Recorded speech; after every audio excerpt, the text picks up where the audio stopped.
Ertalab uydan chiqib ketasiz. Nima uchun? Nima uchun mehnat qilyapsiz? Ro'zg'orim, bola chaqam, ota-onam deb. Va topayotgan pulingizni qanchasini o'zingizga ishlatasiz? Hech qanchasini. Butun borlig'ingiz o'zingiz kiymasangiz ham o'g'lim, qizim yaxshi kiysin, birovdan kam bo'lmasin, tengqurlardan kam bo'lmasin deb ota usti yupun bo'lsa ham bolasini yaxshi kiyintirib qo'yadi. Men ishonaman-da, mana shu yerda o'tirgan akalar bor-ku.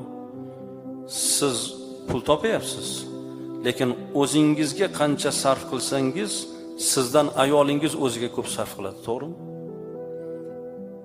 Sizdan ko'proq kiyimga pul sarf qiladi. O'zi uchun erkak kishidan ayol kishi ko'proq pul sarf qiladi. Lekin shu pulni siz topayapsiz. Shuning uchun do'stlaringiz orasida, tengqurlaringiz orasida usti yupun bir